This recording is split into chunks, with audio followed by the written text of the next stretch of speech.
But first, like many young Aussies, Joe went to Bali on holidays, thinking the horror terror attack 3 years earlier couldn't possibly happen again. Well, it did. 20 people were killed, including 4 Australians. 3 of them, Joe's mates.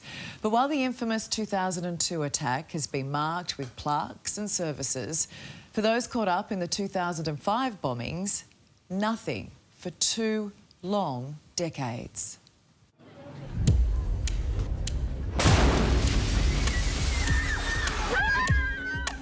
I feel like we've been forgotten. Forgotten, maybe, but just don't call Joe Frost a victim. I'm not a victim, I'm a survivor. I think victims don't have agency, and I've never felt that way. I've got a voice, I've got miraculously, all my faculties, it's left a mark, but it hasn't determined my life. Then, 20 years old, Joe survived the 2005 Bali bombings, which killed 20 innocents, 4 of them Australians. And then the next thing I knew, I was just face down in the sand, and my ears were ringing, and the chaos sort of, came to us. Islamic extremists targeted Jimbaran Bay and Kuta. Joe was at a restaurant on the sands of the beach. The 2 people to my immediate right both passed away. While 3 of his friends died, miraculously, Joe escaped injury. Like, I was more or less completely physically unharmed. So I still don't know how to explain that. Yeah, where are they? It's made me a stronger person, and I suppose, if not a better person, perhaps a deeper person. These people were just innocent people that went there and they were simply targeted. October the 1st will mark 20 years since the terrorist attacks, a milestone in the lives of all who were impacted. Look, it's definitely had a big impact on me, but this, I really don't want to talk about me. This story isn't really about me, Simon. Dr. David Craig was a senior investigator with the Australian Federal Police. I ran the investigation from right from the outset to the conclusion. Last month, Joe Frost reached out to David Craig, outraged that no commemoration services were being planned. The 20th anniversary was coming up loomed large for me, and particularly having seen the wonderful and entirely appropriate way that Bali 2002 was commemorated in 2022, and it was beautiful. And he told me that nothing was happening in relation to the commemoration of the second Bali bombing, which I thought was a bit far-fetched, because for the Bali 1 bombing commemoration, the government did a fantastic job. 20 years ago, an act of malice. The 20th anniversary of the Bali 2002 bombings saw a massive government response. They flew flags at half-mast, they had a special session in Parliament, they provided additional psychological support, they provided financial support for people to attend one of the many ceremonies in Bali and in Australia. The Prime Minister spoke, the Foreign Minister Penny Wong went to a church service. It was a really big and commemorative deal, as it should have been, and that is highly appropriate. What's not appropriate is completely forgetting people that are exactly the same as the other victims on this occasion. David Craig began writing to politicians from the Prime Minister down. He's got nothing but radio silence. Simon, to be honest, it makes me feel angry, because 20 years ago, I was fighting for these people with a lot of other good people, trying to get them home and looking after them. Prime Minister Albanese fobbed it off to Foreign Minister Penny Wong. Looking at the issues you have raised, I would recommend the Department of Foreign Affairs and Trade would be best placed to respond to you. David wrote to Ms Wong and Home Affairs Minister Tony Burke, nil result. Almost 20 years ago today, these people were the highest priority for our nation, and I know that. I sat in the highest level meetings there were to look after these people, get them home, get them out of harm's way, get them healed, and get the bastards that did it. And now, 20 years later, they seem to have been forgotten. But what I wasn't prepared for was just the level of apathy. There's been either no response, or the response has been to more or less tell me, like, well, so what? This is the memorial dedicated to the survivors and victims of the 2002 Bali bombings. The victims and survivors of the 2005 attacks would like something similar, specifically dedicated to that horror. They're exactly the same. They're Australians that were innocent, were attacked by Islamic crazy people, and they're paying a toll for this for the rest of their life. Until now, David Craig had never met any of the Australian survivors.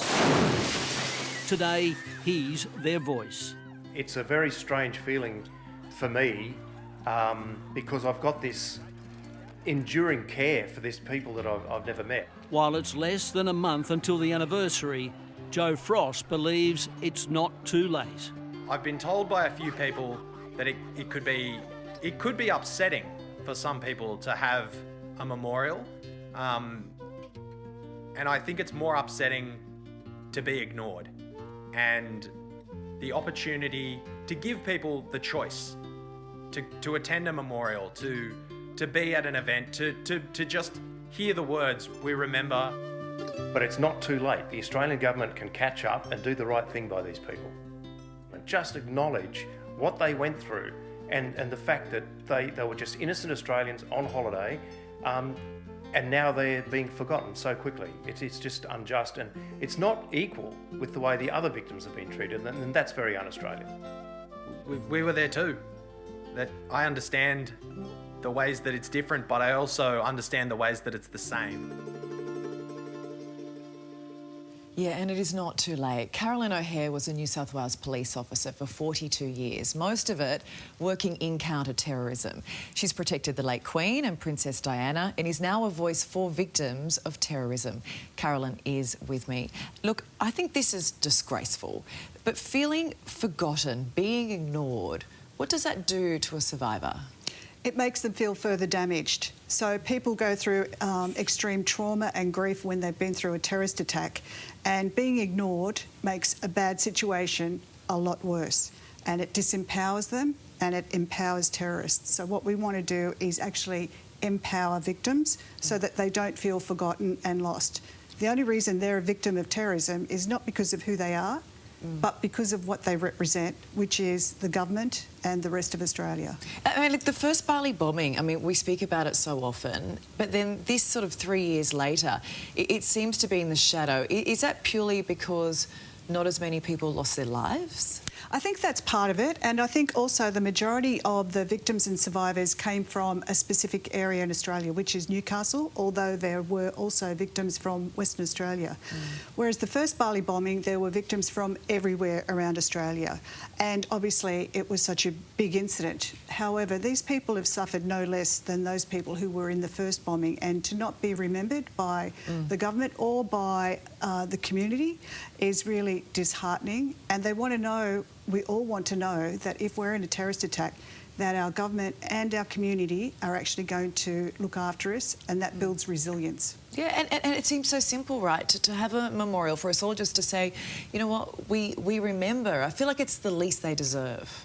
Absolutely, it's the least that they deserve, and that when people become victims of terrorism, they can have lifelong injuries. They may not be visible.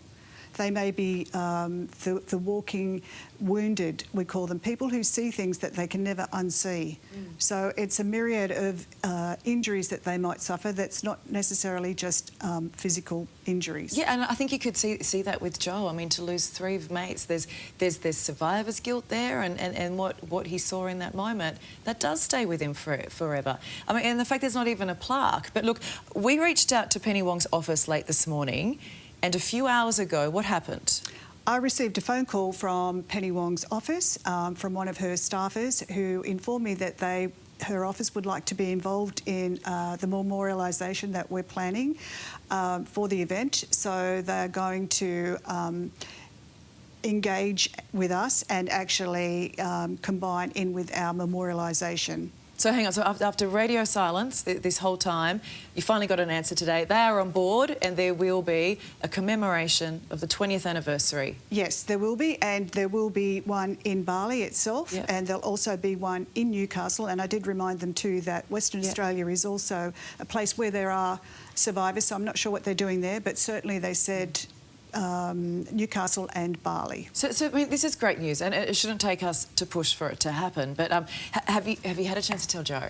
I told Joe, but I haven't had a chance to talk to anybody else at this point in time. Well, you're talking to them now. Talking to them now, so thank you for being so persistent. And it's really a win for all victims of terrorism to be recognised, to be remembered, and for us all to have empathy for them, which is what we want at the end of the day. Absolutely, and I know you're organising your own memorial. They're so lucky to have you in their corner. Thank you so much for fighting so hard and for coming tonight, Carolyn. Thank you for having me. Thanks. Thank you.